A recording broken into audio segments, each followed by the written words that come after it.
Wakan Tanka is an organization. It's not God. We do not have a one God concept.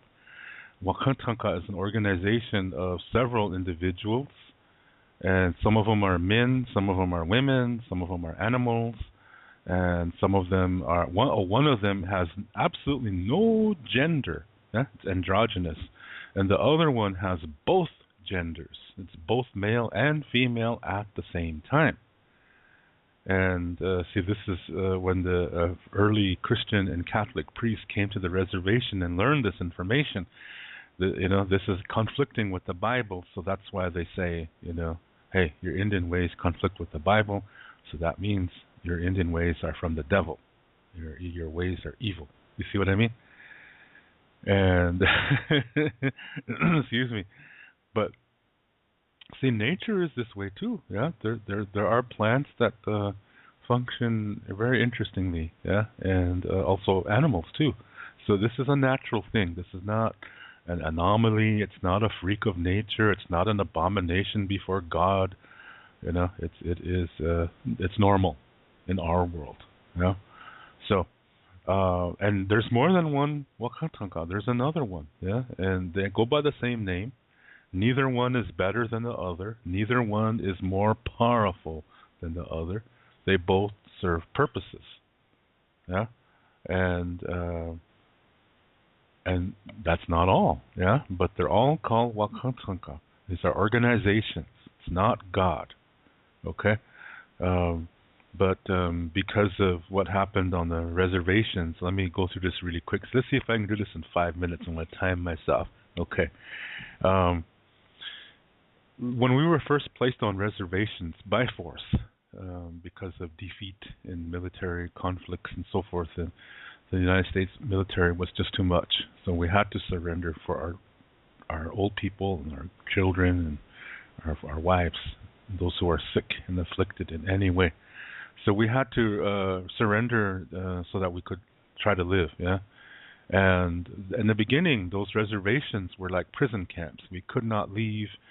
And we could not have any weapons of any kind, so and that meant we could only eat whatever the American government gave to us, which was really unhealthy foods that resulted in most Indians getting diabetes, high blood pressure, hypertension, I guess that's called, and heart diseases. And this is still a problem today. Yeah, it's become genetics, yeah, genetical, or however you say that. And now it's obesity is thrown in there too. Yeah, that obesity occurred on reservations very early, and then now the rest of America is this way. Yeah, but first it really hit the reservations big time. Anyway, going back to the late 1800s, a law was made in 1883, April 10th, 1883, that made all Indian languages and ceremonies illegal. So if you remember me talking earlier, I said the four parts of the self are the physical body, the mind, the emotions, and the soul. That's the four parts, and in the center is your sacred center, and also that part of Grandmother Earth that is inside of you. That's there too. So when you live a healthy life, taking care of these four parts, living in peace, communicating in a healthy way, receiving communication in a healthy way, learning from your difficulties and enjoying your blessings, making the most of your life. When you do that, you're communicating from your sacred center and not as an Indian, not as any nationality. You're communicating as you, the human. Yeah. So so this is this is the foundation here. So living on the reservation, so we were hit in three of those four parts. We were denied access to the foods that our bodies had become accustomed to through thousands and hundreds of thousands of years. That's how come we got these diseases.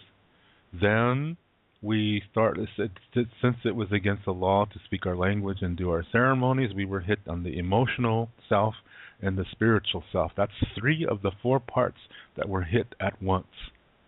Yeah, that left our minds, the last thing, and that went because all four parts are connected to each other. If something happens to one, it happens to the rest too. So that we became weak-minded, and we were trying to do anything. It was really a drastic time, a very sad time.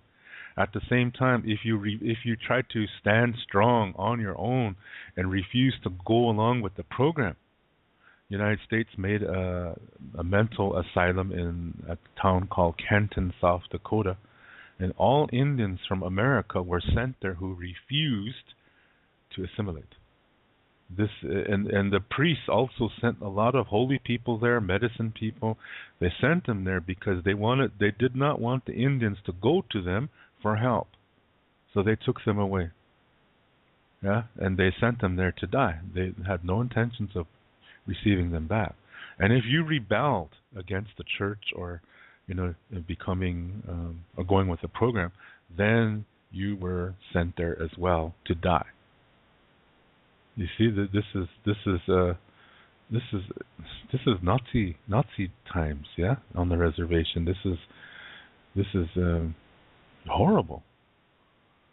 That happened in America's own backyard. That's something America doesn't really own up to yet. President Obama kind of talked about that, but I think he's actually the first president to address that, though. Nobody else did. So this is what happened, yeah.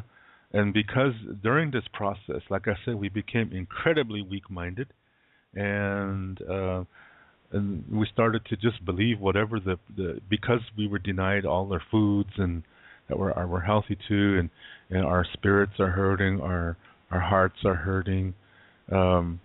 We became really weak-minded, and we just tried to hang together as best as we could, and that meant going to church. And eventually we started to accept what the preachers were saying, and that included the changing of terms.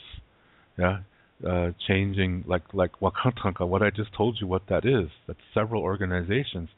The priests said they changed that because they said our stories presented that in the evil way, so they changed that to mean God, their God. Yeah. So and lots of things like that got changed in our culture.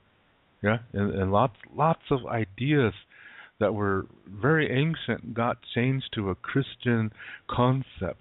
So today, when you go on a reservation, you ask any old person today, what does Wakan Tanka mean? They're going to tell you, 99% of them are going to say it means God.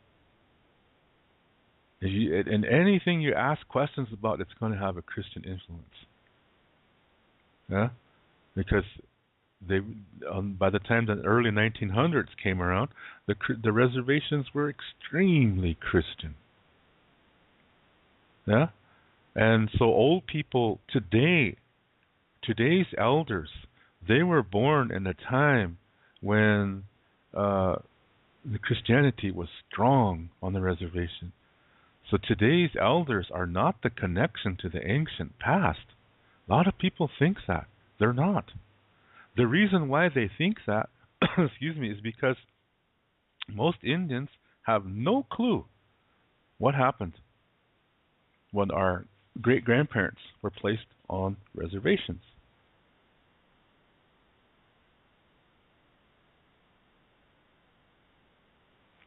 Wow. I did that in 6 minutes. Caught close. But there was another experience that happened shortly after that too, called the boarding school experience, which was really horrible. And children were sent there.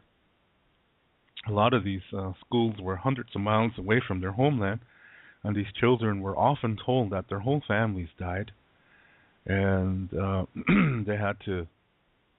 They wanted to break their hearts, their spirits, and start brainwashing them. Yeah, that's what they.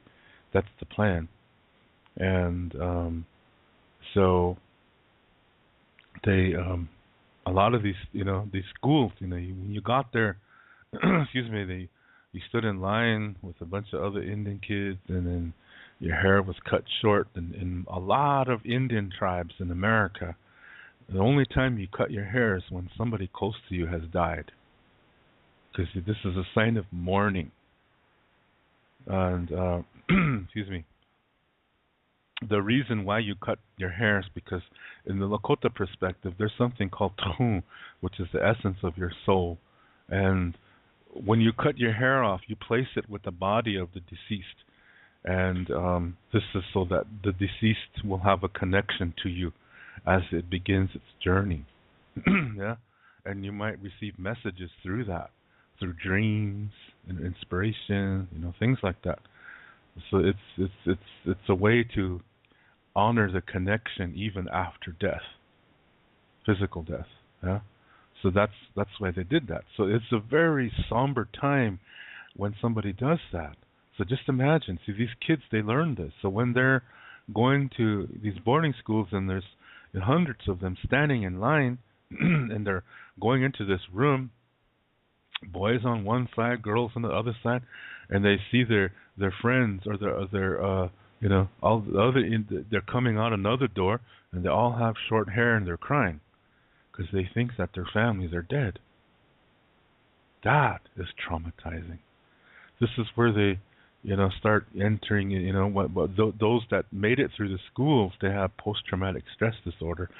People call them survivors, but they really didn't survive. Because if you, even today, a lot of them don't want to talk about this because it bothers them. It makes them cry. It makes them feel bad. It makes them want to kill the person that abused them.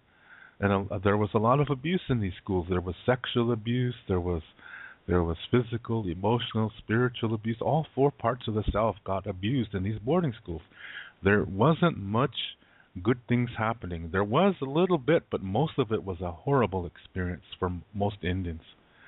And and they were like they were born in Christianity. Now they're having it forced onto them in the schools, and so by the time they first of all, I should say a lot of them died in these schools. They were so brokenhearted they couldn't eat, and they ended up starving. Yeah. So a lot of them were killed. There's a lot of sadistic teachers there. They killed these students. They took pleasure in killing these students. So there was a lot of shit going on in these schools. So, and you saw that, yeah. You saw even today you hear stories like that where somebody said, a kid was getting beaten and the others were told to turn around. But they could hear it. They were all in the same room, and they could hear this guy's voice getting weaker and weaker as they were beating him, until there was nothing left. They beat him to death. Yeah. Then they took his body out. Then they told the boys to turn around and continue their gymnastic activities as if nothing happened. This is a true story. Things like that happen. They really fuck with your mind. Yeah? These are the elders of today. They don't want to talk about this, and I understand that. I'm not saying they're wrong.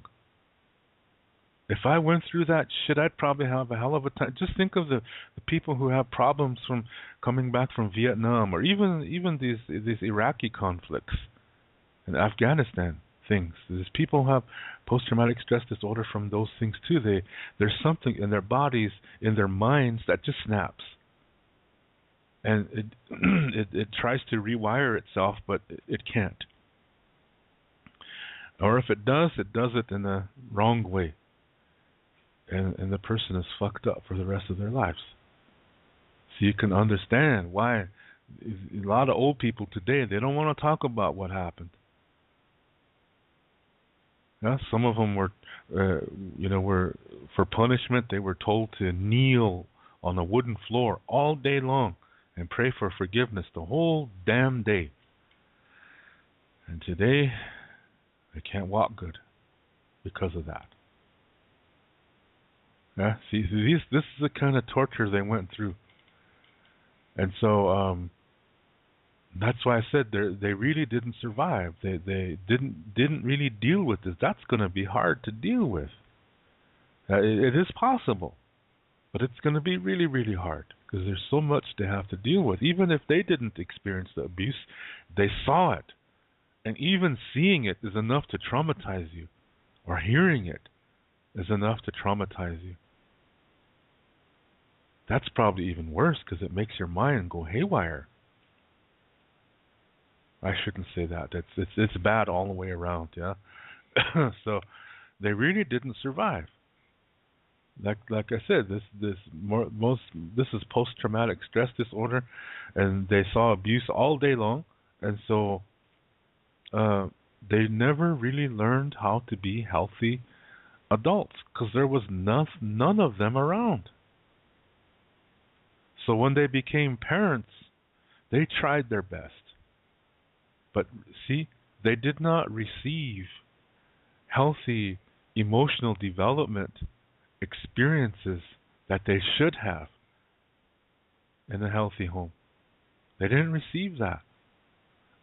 And because of that, their parenting was not effective as it should have been. Yeah? Raising by the Bible is not good enough. That's a dualistic thing anyway. Yeah? Just good intentions is not good enough. I mean, it'll work for a time, but the parenting is, you have to be emotionally developed for that. Yeah? And Indians are not receiving that. This is where we are the weakest. Actually, the whole Western civilized world is this way. Where we are the weakest is in that emotional part. And that's why we believe in, we look for things outside of us to find peace instead of going inside of us. We don't want to go inside because there's too much pain. We don't want to face certain memories. So we look for something outside to wipe all that out and say, you're born again. That's that's approval for emotional denial. That's all that is. It's not gone. It's always in you. The only way that'll leave you is to face it and deal with it, as I said earlier, and to make the best out of it. It's the only way it's going to go. Then it's going to turn into a teaching experience, and it's actually going to be transformed into something that can help you. Yeah, that's a wonderful thing. You can transform it into a wonderful thing. And that's what needs to happen, worldwide. But instead, most people look for something outside of themselves to wipe it away, to feel better. And that's just a Band-Aid. Eventually that Band-Aid falls off. The infection is still there. Yeah, so you have to go within, because that's where the infection is at. You have to go within and settle it. Come to peace with it. Make the best out of it. Learn from it. Then it starts to disappear. Yeah? You're at peace with it. When you think of it, it doesn't bother you anymore. It doesn't bring any emotions because they're all gone. You've dealt with it. So it's gone. Yeah? I mean, the emotional attachment is gone. The memory's still there, but it doesn't bother you. You're at peace with it. It just reminds you to be a healthy person, that it's worth it to be a healthy person. That's what needs to happen. So, on the reservations, this is the reason why it is the way it is. It's not a good situation on the reservation when you look at it as a whole. Yeah? So, that's what happened, and that's why I say today's elders are not That's why I say today's elders are not the connection to the ancient past. And a lot of us don't realize that. We don't realize that our elders went through hell, and they still have one foot in it. Yeah, they still have one foot in it. and they're trying not to look at it. They're trying to deny that they still have a foot in that hell. They're not perfect. They're trying their best too, but they're also not going within themselves. They're using a Bible, they're using a ceremony to deal with it, and that's not going to be effective. That is not going to work. The answer is within. That's where peace is. You have to find it. It's already there. You have to find your way to it.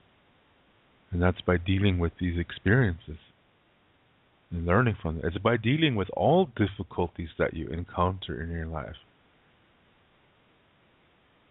Yeah? So this is the reason why most Indians today have no idea that their grandparents and great-grandparents went through this experience.